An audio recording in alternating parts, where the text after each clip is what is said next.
One of the highlights from my Avatar Frontiers of Pandora play session was jumping off a platform, calling your Ikran and flying away. It's very smooth and there are other ways that you can feel like a badass in this game as well. Yes, the Far Cry influences are more than clear, but there's also a bit of Horizon and Assassin's Creed in here. It never reached the quality of those games though during my hands-on session, and I also worry that they might not have enough time to polish the game before the December 7th release, because I ran into quite some issues. More on that in a second though. Thanks Ubisoft of course for letting me play this original Avatar game early. Like, it's not based on any of the movies, we also get to explore new regions of Pandora, but it does take place during the events of the popular films. And just like with the movies, this game is a looker. There were a couple of moments where I just took some time to enjoy the view. I was pretty impressed by the cutscenes too. The Na'vi look stunning with their distinct outfits and markings. You can really tell that a lot of detail went into recreating James Cameron's world, and I was blown away by the music that feels on par with what I experienced in the cinema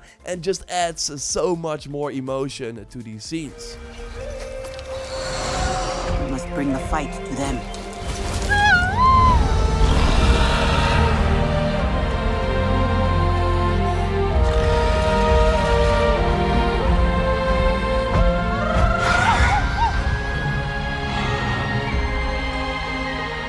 Yeah, it's really good, and recent big open world Ubisoft games are just not very known for having a lot of high quality cutscenes, but in the Avatar section I played, there were quite a lot of them.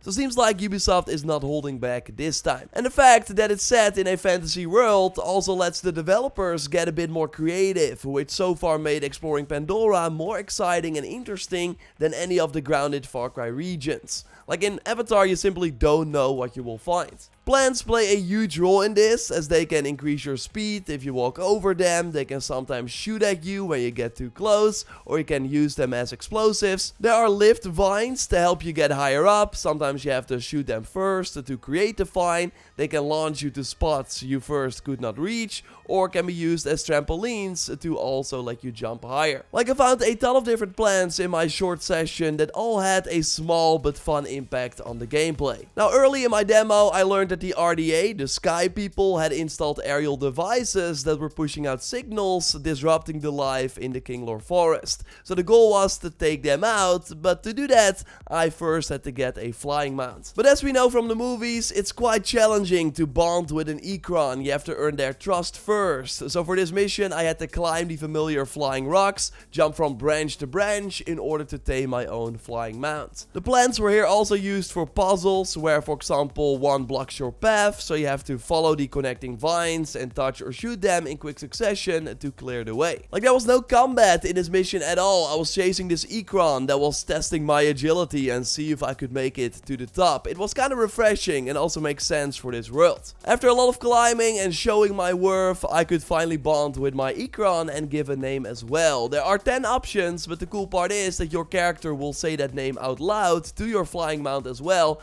which is always fun and gives you that extra connection. Good to see you, Fury. And totally, of course, drop a like if you are curious about Avatar and subscribe. I got way more videos on the game planned. And if you got questions after watching the video, drop them down below. Now, as you've already seen, I did get to use my weapons quite a lot. And this in particular is where the Far Cry similarities come into play. In Avatar, hunting is also pretty important. You can take out harmless creatures like Stern Beast or fight off Viper Wolves that will attack you on sight. But if you use an assault rifle or other destructive ammo, then you will ruin the body, so cannot loot it, similar to how it works in Far Cry. So you instead have to use your bow and the regular arrows for a clean kill, so you're able to take all the resources. Now I hope there's a feature to make the looting go faster, because now every time you get resources from a creature, your character will say some prayers, which can take up to a few seconds. The first time it was pretty cool, but it got annoying really fast, as you're basically standing still for a few seconds, which really slows the gameplay down. Far Cry moved away from the long looting animation for a reason. So again, I hope there's a setting to skip this in Avatar as well. Things you grab from animals can be used to cook, like the game has some survival elements where you have to feed yourself and your mount to keep the energy levels up. If your energy is namely low, you will stop recovering health over time, so it is beneficial to hunt and have some food with you to take care of yourself. And food can also give buffs for a particular duration, which seems very similar to the cantina in Far Cry 6. You can also find food in the world and crafting materials to, for example, make gear and weapons, and while I cannot show you the crafting table, I could try it and it does seem pretty deep. So when I got a new weapon or gear item from a quest, I would also get the recipe for it, so I can then go to a crafting table to make that piece of equipment again, but add different attributes to it. Like add a different bowstring to your bow to get 5% more damage against wildlife, so it's nice for going out hunting, or you can increase the damage when using the RDA firearms, for example. I got a bit worried when I saw the plus 10% stealth stat, like what does that mean or increase? So yeah, they have some RPG elements, but so far I'm not convinced that it will actually matter, similar to say Assassin's Creed Valhalla. I hope I'm wrong though, as it would be cool to craft some builds and different playstyles, but for example when infiltrating an RDA base, I could insta-kill every soldier or very quickly take out the amp suits. Like the time to kill is very similar to the Far Cry games, so I'm not sure why we need stats or a gear score in Avatar. Like yes, there is also a gear score where every item you equip in a Destiny or Assassin's Creed Valhalla type menu, I sadly can't show you that either, like you improve this gear score number or it will go down. Missions also have a recommended level, although again it's kind of hard to tell if any of that actually mattered. Luckily the moment-to-moment gameplay was pretty great. It's like nothing new, but they did tweak enough to step outside of Far Cry Shadow. For one, I found the enemies quite strong. Getting one of those mechs after you is far from ideal, let alone the full camp, as the enemies hit really hard, so then you go through your 3 valuable health potions really quickly, and this made stealth the better option, I would argue more so than in the Far Cry games. I quickly figured out that my fire arrows were perfect for the amp suits, as just one shot was enough to destroy them thanks to the pretty insane damage over time,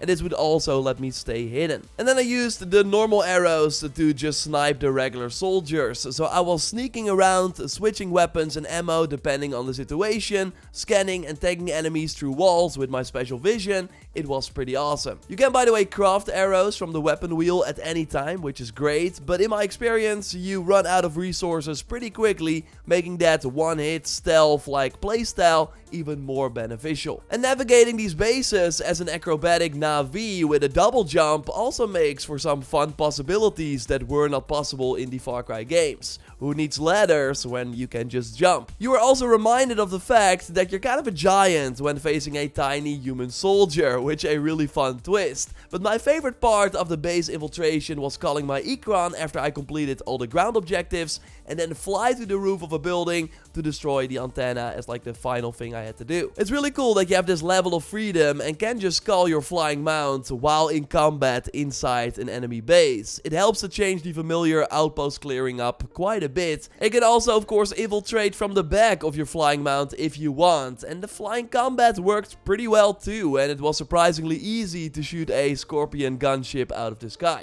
Now there were sadly some design decisions and straight up issues that did get in the way of getting to these really fun moments. There are namely some random mini games that just aren't fun at all. Like you have the scanning gun and then you have to line up the circle with the other circle, but yeah, it wasn't exciting and I had some issues with my controller that made this a bit harder as well. When picking up a plant, you have to pull them in the right direction, but there's very little feedback, so I would just hold it in that direction, but nothing happened, so it was either stuck or just took a really long time before you could get the plant. Also annoying was that the crosshair for your weapon would sometimes turn red, suggesting that you would hit the target if you fired, but then the arrow would not even reach it, which did not help during my stealth infiltration. And I also got lost a couple of times, like there's no mini-map, and while the dense forest looked pretty, it also looks kind of similar everywhere, so it's sometimes just really hard to figure out where you have to go. And there's this glowing thing revealing the location of your main quest objective, and sometimes it's like higher up.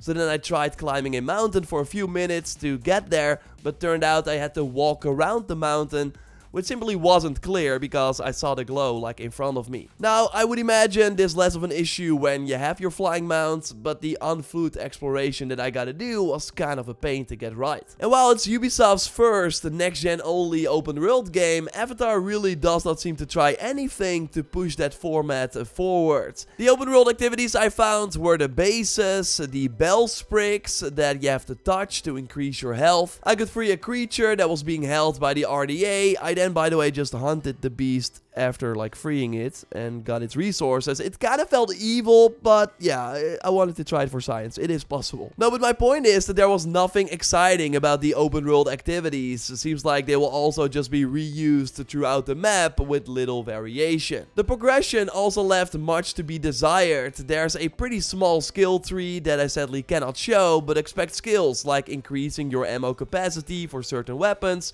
or getting more damage when using certain weapons. I'm not kidding, those were most of the skills that I looked at. It's pretty boring. I could get a dodge roll with my Ikron, which was kinda cool, but seems like that will be one of the only new moves that you can unlock through the skill tree, with the others being just a passive bonus. The focus of this game was clearly to recreate the Avatar world, and that is totally something that Frontiers of Pandora seems to nail, but it also seems to completely ignore feedback on previous Ubisoft releases. Like Far Cry 6 2 years ago got slammed for being way too samey, but Avatar does not seem to try and improve on that at all. So yes, I expected a bit more from that, but also am looking forward to this game because it does seem to be another massive open world to get lost in. The map was really big. I cannot show you that either, but if the main missions have the same quality and variety in terms of combat, platforming and puzzles, then I do think it will be a very cool way to experience the Avatar world. Like, that's the best thing this game has going for it.